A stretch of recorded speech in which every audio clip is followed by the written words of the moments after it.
Jadi Assalamualaikum warahmatullahi wabarakatuh. Alhamdulillahirabbil alamin. Wassalatu wassalamu ala asyrafil anbiya'i wal mursalin wa ala alihi wa sahbihi ajma'in. Allahumma la ilma lana illa ma 'allamtana fa'alimna ma yanfa'una wanfa'na bima 'allamtana warzuqna 'ilman wa 'amalan mutaqabbala waradallahu ma'ana walidina wa masyayikhina wa mu'allimina wa an awliya'i ajma'in. Alhamdulillah, bersyukur kepada Allah SWT dapat kita meneruskan PDPR mantik kita pada malam ini. Kita dah bincang berkenaan dengan bab dilalah. Kemudian kita tahu pengertian dilalah, dal, majlul dan juga dilalah. Itu antara tiga elemen yang penting di dalam bab dilalah. Kemudian pembahagian dilalah kepada dilalah lafziah dengan ghairul lafziah, dan kedua-dua dilalah lafziah dan ghairul lafziah itu terbahagi kepada dilalah tadammuniyah, dilalah mutabaqiyah dan juga dilalah al-iltizamiyah, dan menjadikan dilalah itu kepada 6 semua dilalah. Dan topik perbincangan ilmu mantik ataupun dilalah yang menjadi kajian kepada ilmu mantik iaitu dilalah lafziah wad'iyah. Okey, dilalah lafziah wad'iyah ni dia adalah merupakan topik perbincangan dalam ilmu mantik, kerana dilalah inilah yang dikatakan sepakat kepada seluruh umat manusia dengan tidak mengira bahasa, latar belakang dan sebagainya, dan pemikiran manusia itu diterjemahkan dengan lafaz yang diletakkan. Itu adalah merupakan satu istilah yang digunakan sebagai lingua franca, maksudnya bahasa perantaraan di antara manusia dengan manusia yang lain, ataupun generasi manusia ke generasi manusia sehinggalah kepada hari kita hari ini. Okey, jadi malam ni insya-Allah kita akan bincang tentang alfaz. Okey, seperti mana kita ketahui, alfaz ini adalah perbincangan. Waalaikumsalam Syekhuna Dr. Yaman. Perbincangan alfaz adalah perbincangan mabadi. Dia adalah perbincangan instrumen bagi membentuk ta'rif. Jadi kalau dalam ta'rif kita akan menggunakan lafaz. Di sama ada lafaz terdiri daripada kullatul khams yang akan kita pelajari pada hari yang akan mendatang. Jadi malam ni kita tumpu pada alfaz. Kenapa alfaz? Okey, di sini pada muka surat 23, tujuan dalam bab ini kita akan bincangkan berkenaan dengan keperluan zikru hajati mabahasil alfaz, keperluan kepada pengajian atau dalam kita membincangkan tentang bab alfaz. Alfaz ni perkataan lah, ataupun kata nama kata apa bentuk perkataan. Kemudian syahrul aqsam alfaz mufradah wal alfaz murakkabah, iaitu pembahagian lafaz kepada mufrad dan juga murakkab beserta dengan contoh. Kemudian tamyiz baina alfaz mufradah wal alfaz murakkabah, jadi macam mana kita nak membezakan di antara lafaz yang single dengan lafaz yang kompleks. Kalau dalam bahasa Inggeris, murakkab ini kita katakan sebagai kompleks, ataupun tersusun, maksudnya lebih daripada satu lafaz. Yang seterusnya istiqdamul aqsam alfaz mufradah wal alfaz murakkabah, iaitu penggunaan bahagian-bahagian lafaz mufradah dan juga murakkabah. Okey. Muka surat sebelah, muka surat 24, hajatul mabahasi alfaz, keperluan pembahasan tentang lafaz-lafaz. Okey, la sabila ila tawsilil ma'ani ila al-ghair an tariqil alfaz. Iaitu tidak ada jalan untuk nak memahami tentang makna-makna kepada orang lain. Ila al-ghair ni kepada orang lain lah. Maksudnya untuk kita nak ceritakan, contoh kita sakit kan, ataupun kita suka dekat seseorang, ni contoh tak baik juga. Ataupun kita sukalah dekat cikgu ataupun ustaz seseorang. Bagaimana kita nak jelaskan perasaan kita suka dan juga kita sayang kat mak ayah kita itu? Jadi nak tak nak kita terpaksa menggunakan lafaz. Jadi antaranya lafaz aku sayang ayah ataupun saya sayang ibu. Jadi kita mengeluarkan lafaz. Jadi dalam satu syair mengatakan innamal kalama lafil fuadi ju'ila lisani 'ala al-kalami dalilan. Okey. Kalam manusia ini asalnya dia dalam hati manusia. Fuad ini punya makna akal dan juga makna sanubari lah. Jadi kemudian Allah Ta'ala jadikan lidah ini sebagai dalil, petunjuk kepada apa yang terbuku di dalam hati ataupun sanubari manusia. Jadi itu tujuan alfaz. Sebab bila kita al-kalam, kita berkata-kata, kita menggunakan alfaz. Jadi contoh perkataan aku sayang ibu atau saya sayang ibu, itu adalah alfaz yang kita ungkapkan daripada pemikiran kita, ya. Jadi tidak dapat tidak kita mesti berhajat kepada alfaz. Kecuali kalau orang buta, orang bisu, minta maaf. Kalau orang bisu, kita kata dia buat macam ni. Nak tu dilalah ghairul lafziah lah. Okey, itu adalah dilalah ghairul lafziah. Sebab orang tu adalah orang yang bisu, tidak boleh mengeluarkan lafaz. Jadi dia tidak dibincangkan dalam ilmu mantik. Yang dibincangkan adalah lafaz yang dikeluarkan oleh manusia yang mempunyai makna. Contoh kita kata sesuatu yang membakar itu adalah api. Maka kita namakan api itu sebagai api, dan kita tajridkan makna dia jadi satu lafaz, dan kita boleh gunakan perkataan api itu dalam pertuturan kita. Maka kita sebut dekat orang itu api panas. Jadi bila orang dengar perkataan api, orang faham, dia tabaddaru, datang kepada akal mereka secara automatik api itu adalah satu objek yang boleh membakar. Itu maksud dia.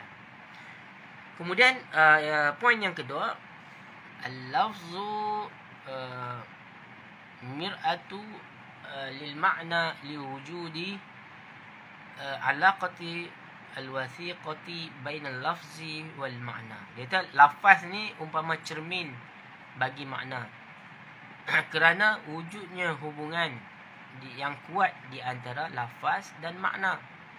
Okey, sebab apa? Lafaz ini dia adalah satu perkataan yang digunakan untuk mengungkap makna. Okey, makna ada di dalam pemikiran kita. Kemudian bagaimana kita nak mengungkapkan makna yang terbuku di dalam hati kita dengan menggunakan lafaz. Okey, yang ketiga, al-qat'u fil lafzi yajurruna ila al-qat'i fil ma'na. Kesalahan pada lafaz membawa kepada kesalahan kepada makna. Ini maklum bidururah lah. Maksudnya diketahui secara mudah. Sebab contoh kita kata kita tertukar perkataan benci dengan suka. Sebenarnya kita suka dekat dia, tapi kita terguna perkataan benci. Maka orang yang mendengar tadi tersalah faham dengan apa yang kita ungkapkan. Ataupun kita kata saya luka, dia dengar perkataan saya suka. Saya terluka dengan kamu. Tetapi orang tu faham, dia terdengar silap. Terdengar silap juga boleh mengubah makna. Jadi dia kata kita kata saya terluka dengan kamu. Betul, tapi dia ingat, dia dengar saya suka dengan kamu, saya tersuka. Itu juga akan merosakkan makna. Sebab kesalahan pada makna. Kesalahan pada lafaz. Okey. Aqsamul lafzi, pembahagian lafaz. Okay, ini adalah petaminda bagi lafaz. Lafaz terbahagi kepada dua, mufrad dan juga murakkab. Manakala mufrad terdiri daripada isim, kalimah dan juga adat. Okey. Kalau nahu ataupun al-kalimah terbahagi kepada al-ismu wal fi'lu wal harf. Itu bagi ilmu nahu. Kemudian murakkab tam, sempurna, dan juga naqis. Nanti kita tengok perincian khabari dan juga insya'i. Ini pembahagian yang masyhur lah. Okey, nanti kita tengok makna satu persatu. Apa itu lafaz mufrad dan apa itu lafaz murakkab pada muka surat 25.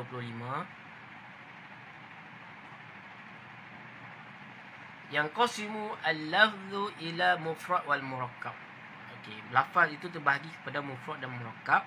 Okey, mufrad tu ma laisa lahu juz'ul jadulu dilalatal maqsud dilalatal maqsudah ala juz'il ma'na muradu minhu, ala juz'il ma'na muradi minhu.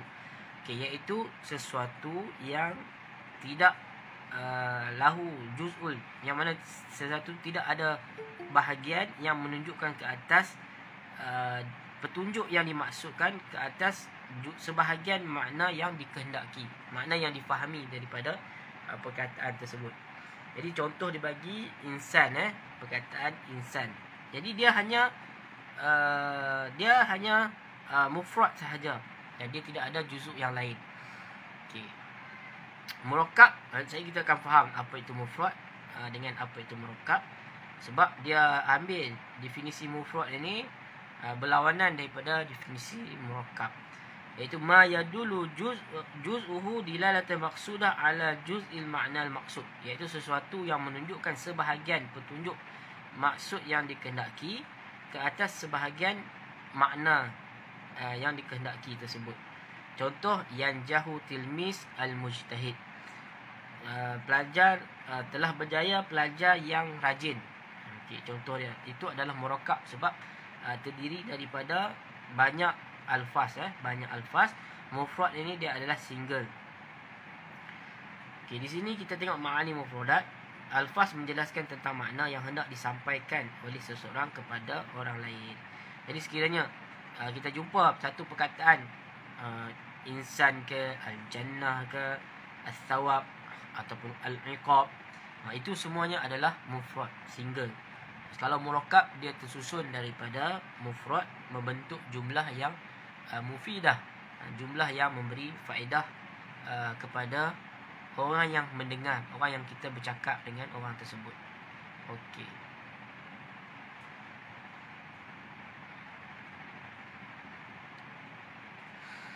Yang qasimul lafzul mufrad ila ismin wa kalimah wal adah.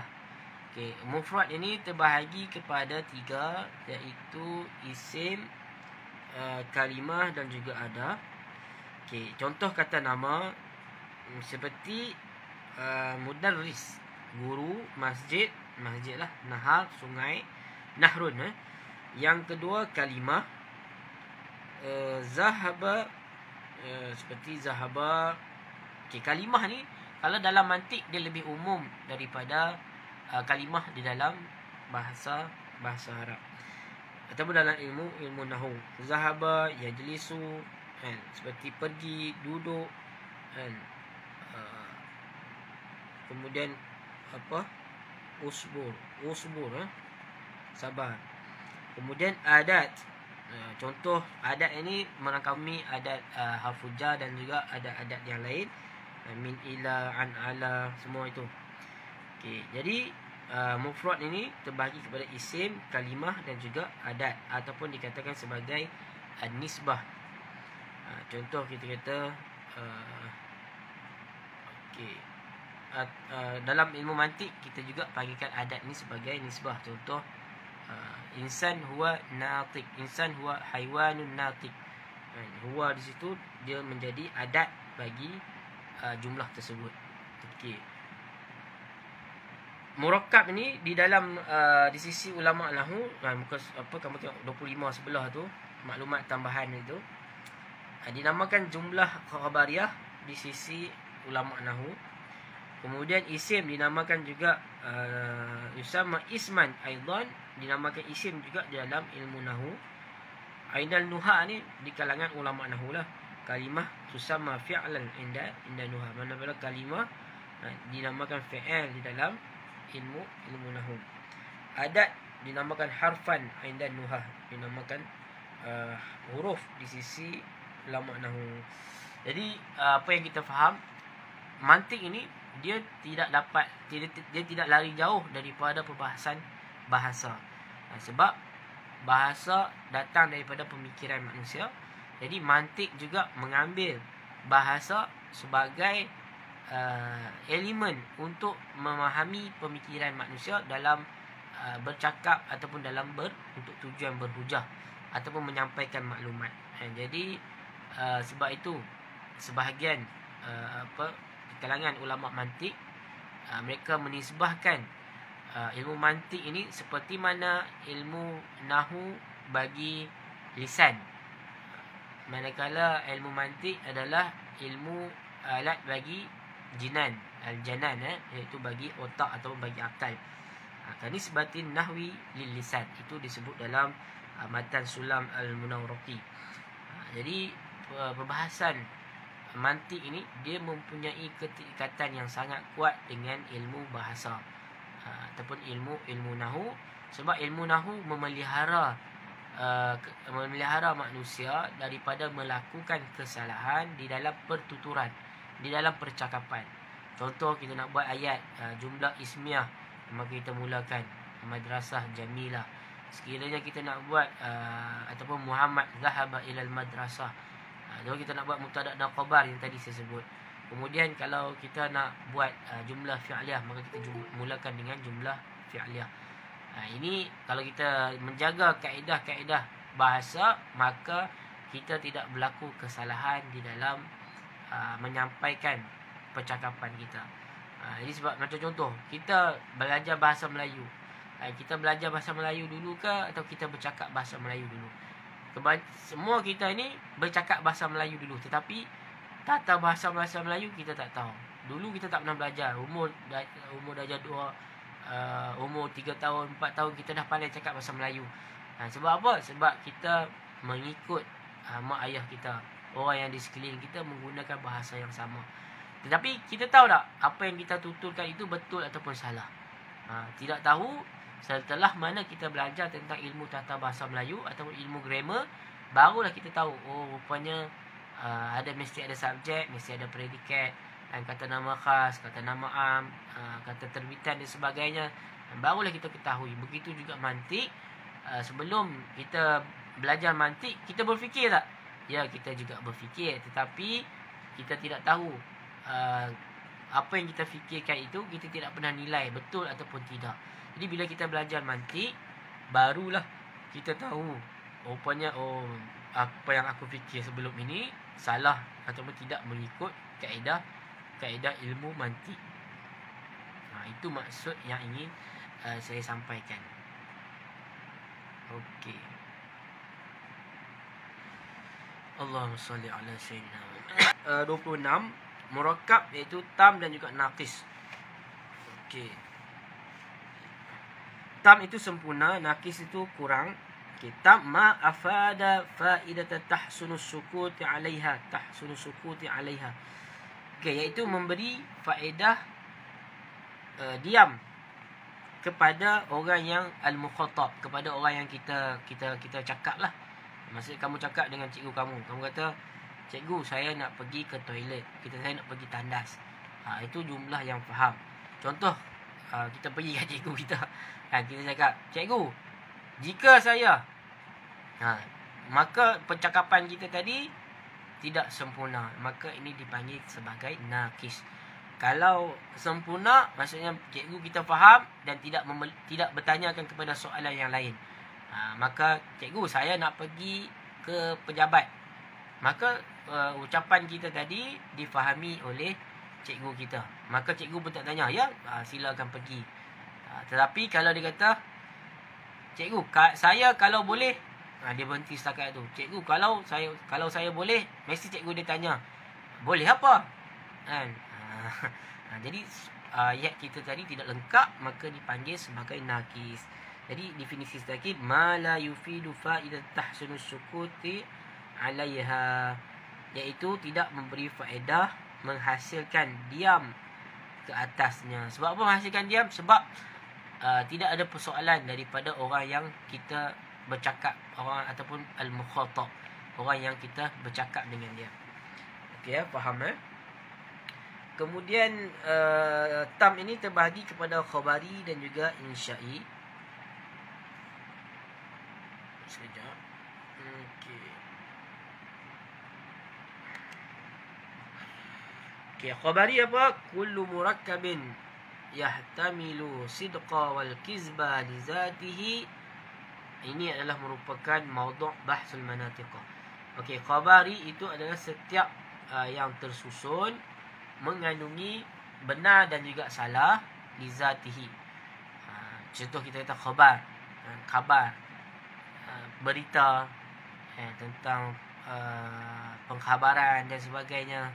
Jadi istilah khabari ini merujuk kepada susunan ayat yang lengkap, yang mana ayat tersebut mengandungi maksud, mengandungi fakta ataupun auta. Kalau lebih senang saya terjemahkan al-sidqa ini kepada fakta, manakala al-kizba itu saya terjemahkan kepada auta. Okey, contoh kita kata kawan kita lah, bila kita cuti panjang ni, kita balik asrama, kemudian kawan kita kata, "Weh, aku masa cuti sekolah tu aku pergi London." Ni dia cerita kat kita ni. Ahmad dia kata dia pergi London. Jadi kita nak tengok percakapan dia tadi tu, maka itu dinamakan sebagai khabari. Sebab ucapan yang dia ucapkan itu mengandungi betul ataupun salah. Betul ke hampir London ni, PKP ni, mana boleh pergi London. Jadi kebenaran dia, benda itu masih lagi, khabar ini dia masih mengandungi benar ataupun salah. Contoh dibagi di sini, an-nadhafatu asasu qawa'id as-sihhiyah. Kebersihan itu adalah asas kepada kesihatan. Okey. Asas kepada kaedah, teknik-teknik untuk sihat lah. Okey. Jadi al-khabari inilah yang merupakan perbincangan di dalam perbincangan ilmu mantik, sebab dia mengandungi benar dan juga salah sesuatu perkataan. Sekiranya dia tak mengandungi benar dan salah, buat apa kita nak bincang lagi? Sebab tak perlu lagi kepada mantik di situ. Okey, yang seterusnya, pembahagian yang kedua, al-insya'i. Kullu murakkabin la yahtamilu sidqa wal kizba li zatihi, iaitu susunan yang lengkap atau perkataan yang lengkap ataupun ayat yang lengkap yang mana tidak mengandungi benar dan juga salah bagi dirinya. Contoh, la tai'asu min rahmatillah, janganlah kamu berputus asa dengan rahmat Allah. Hal adaital wajib nahwa dinika, telahkah kamu laksanakan kewajipan di dalam agama kamu ataupun terhadap agama kamu. Okey. Jadi kenapa dinamakan insya? Sebab dia tidak mengandungi benar ataupun salah, sebab dia adalah soalan ataupun disebut sebagai jenis-jenis yang insya'i. Maka disebut di sini antaranya adalah insya'i itu terbagi kepada talabi, iaitu suruhan, ataupun ghairat talabi, suruhan yang tidak ucapan yang berbentuk suruhan, dan ucapan yang berbentuk bukan suruhan. Seperti mana suruhan al-amru. Okey, al-amru ini adalah suruhan menyuruh. Selalunya dalam kitab-kitab turah disebut al-amru ini daripada orang yang tinggi kepada orang yang bawah, maka dipanggil sebagai suruhan. Kalau sama-sama rendah, contoh orang atas, contoh Allah Ta'ala suruh manusia, itu dipanggil al-amru. Sekiranya manusia dengan manusia, itu dipanggil al-isti'nas, minta tolong. Contoh kita minta, "Weh, hang tolong aku Ustaz ambil pensel tu." Itu adalah isti'nas, istilah dia. Minta juga, tapi minta tolong sesama taraf. Kemudian orang bawah minta kepada orang atas, itu dipanggil doa. Doa, contoh kita minta juga kepada Allah, Rabbana atina, ya wahai Tuhan kami, berilah kepada kami Rabbana hablana. Itu semua ayat-ayat yang minta, tetapi maksud dia ad-doa, iaitu orang bawah minta kepada orang atas. Okey, di sini an-nahyu, larangan. Contoh Allah kata la taqrabus solah wa antum sukara. Janganlah kamu menghampiri solah ketika mana kamu dalam keadaan mabuk. And apa lagi? Ayat-ayat yang berbentuk an-nahyu, larangan. La ta'kulu bainakum bil batil. Janganlah kamu makan di antara kamu sama kamu itu dengan la ta'kulu amwalakum bainakum bil batil. Kemudian al-istifham. Istifham contoh contoh kat sini hal anta tadri. Okey, sebenarnya okey, sekejap contoh kata ma ismuka. Itu dia masuk di dalam bab talabi juga. Okey. Kemudian ghairat talabi bukan bermaksud menuntut. Seperti at-tamanni, at-taraji, an-nida, al-qasam. At-tamanni apa? Tamanni contoh dia kata mudah-mudahan kita beroleh. Contoh kita kata laita, laita syababa ya'uda yauman. Contoh seorang tu dia kata aku berharap sangat waktu muda aku itu akan kembali. Itu contoh yang mana tidak mengandungi ghairat talabi. Dia termasuk di bawah insya'i. Kemudian taraji juga lebih maksudlah ar-raja. Ada pembahagian. Ada kata raja ini sesuatu yang boleh. Tamanni ni adalah sesuatu yang mustahil. Contoh orang muda nak jadi, orang tua nak jadi muda. Itu antara yang mustahil. Taraji ni mungkin dia minta apa panggil sesuatu yang bersifat, dia kata jikalah masa itu boleh diundurkan. Contohlah sekiranya masa itu boleh diundurkan, ataupun aku berharap sesuatu hari nanti aku dapat masuk ke sekolah ataupun ke universiti tempatan contohnya, ataupun aku dapat pergi, aku berharap aku dapat pergi ke overseas. Itu contoh. An-nida, nida ni panggilan lah. Ya Muhammad, ya ayuhan nas. Kemudian al-qasam, al-qasam ini adalah sumpah. Contoh wallahi wa tallahi wa billahi ana uqsim. Contoh wallahi aku tak buat benda ni, demi Allah aku tak buat perkara ini. Itu. Okey, kemudian kita tengok sedikit tentang aktiviti dia. Boleh masuk ke Qulatul Khams lagi. Okey, ni tak apalah. Contoh kita tengok perkataan al-kutub. Itu termasuk di bawah mufrad. Kemudian al-maudhul fakihah, pisang itu adalah buah-buahan. Itu termasuk dalam murakkab. Ad-dukan, kedai, itu mufrad. Kam umruka, itu murakkab. Berapa umur kamu? Fi, itu mufrad. Madrasah, amamal madrasah, di hadapan sekolah. Itu adalah murakkab. Kemudian kawin murakkab tam al-khabari minal mufrad al-tiyah. Kita buat dia bagi mufrad, kemudian kita buat ayat yang lengkap. Al-idarah, pejabat. Zahabtu ilal idarah. Cukup ya. Sudah memadai ayat yang sempurna. Sebab dia nak murakkab tam al-khabari. Ataupun kita kata al-idaratu jamilatu. Ataupun kita kata al-idaratu munazzamatu. Pejabat tersebut cantik ataupun pejabat tersebut tersusun. Fatimah, Fatimah, buatlah ayat-ayat apa yang lengkap. Kamu jangan buat ayat apa panggil, ayat yang tidak lengkap. Iza ja'at al-Fatimah. Itu yang tidak lengkap.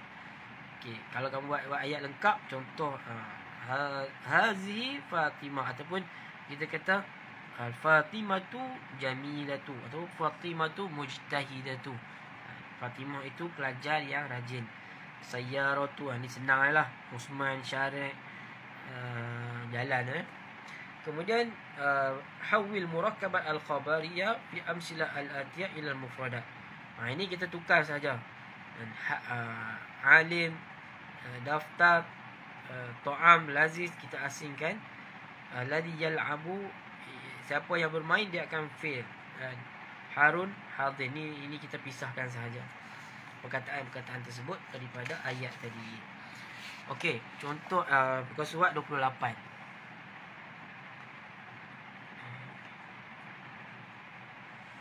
Ajib an as'alah al-atiyah. Uzkur aqsam lafzi ma'al insal. Okay, ni bahagian-bahagian misal tadi. Contoh apa? Berserta dengan contoh. Okay. Kemudian ma humal mufrad wal murakkab. Itu ma la dalla ala juz'ul ma'nahu. Dia ada definisi yang lebih tu dah. Ma laysa lahu juz'u dia dulu dilatu maqsudah ala juz'il ma'nahu muradu minhu. Nanti insya-Allah saya bagi definisi yang mudah, tapi takut nanti pemeriksa dia tengok ada definisi yang lebih mudah. Ma la dalla juz'u ala ma'nahu. Itu definisi yang paling mudah. Kalau murakkab ma yadullu ala juz'ul ma'nahu. Okey, itu sahaja definisi dia. Okey, ayyin mufrad wal murakkab. Tentukan yang mana mufrad, yang mana murakkab. Okey, an-nida bukan talabi ke mengikut ilmu balaghah.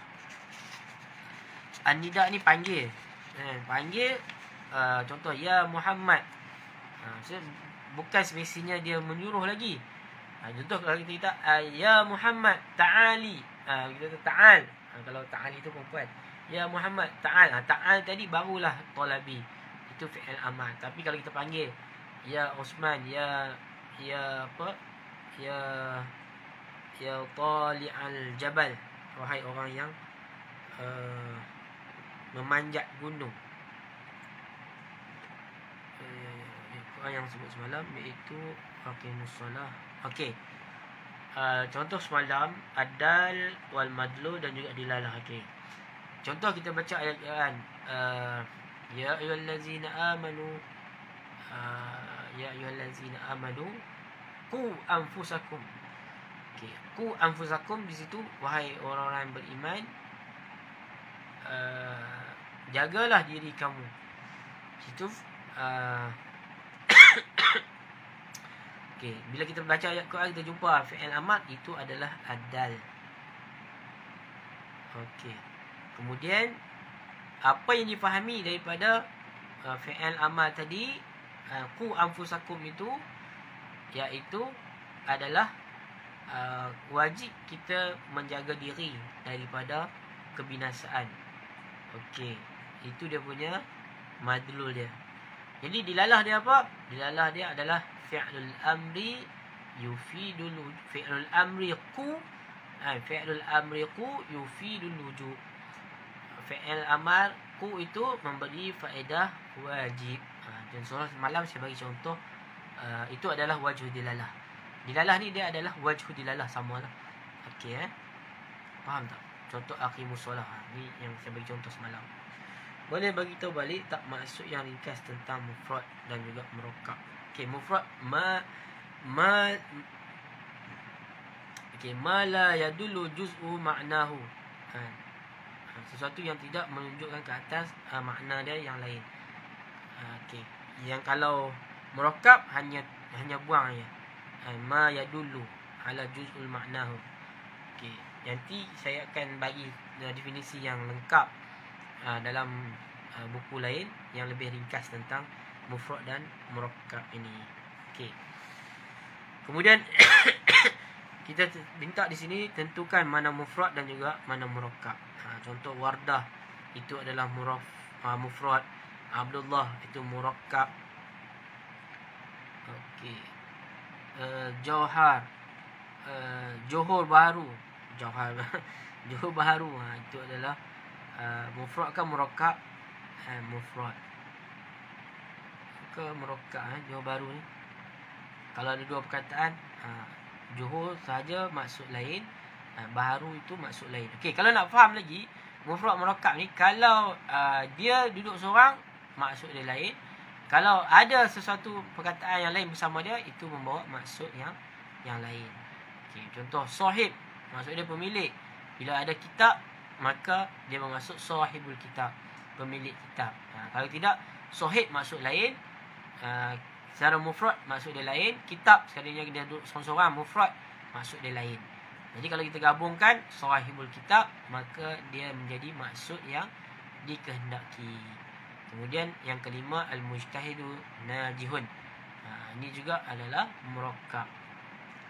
Okey, ayyin min baini murakkabat al-atiyah ma huwa khabari ma huwa tamul insya'i. Ini senang kita dah banyak kan. Durian fakihah, ini khabari lah. Durian itu adalah buah-buahan. Ma ismuka, ini istifham insya'i. La tai'asu min rahmatillah, insya'i. Janganlah kamu berputus asa daripada rahmat Allah. Hal adaita, hal tu dah fi'il, istifham, adatul istifham, itu adalah insya'i. Sayyaratul jadidah, kereta baharu, itu adalah khabari. Sebab khabari ni dia ayat penyataan. Kalau dalam bahasa Melayu dia adalah penyataan, statement, premis dan sebagainya. Apa-apa yang penyataan, bukan perkataan, penyataan. Khabari itu adalah penyataan. Okey. Kalau dalam bahasa Melayu dia panggil statement, premis. Kemudian ya Zaid ahsin ilan nas. Wahai Zaid, berbuat baiklah kepada manusia. Okey.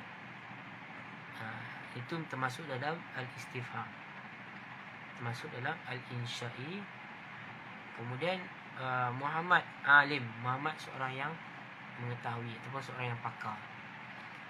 Okey, itu adalah khabari.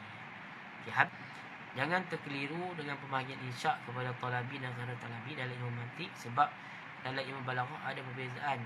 Sebab mantik fokus pada makna, sedangkan balaghah fokus pada lafaz. Memang ada perbezaan dalam kitab mantik. Okey. Sebab kalau kita tengok dalam balaghah, insya'i itu dia lebih umum. Ya, maksudnya semua pembahagian talabi ataupun ghairi talabi itu di bawah al-insya'i.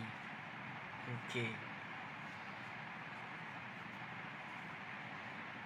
Cuma sini dia asingkan saja. Tapi perbezaan ni sangat minor. Sangat kecil. Jadi saya berhenti setakat itu dulu untuk malam ni. Wallahu taala alam. Assalamualaikum warahmatullahi wabarakatuh.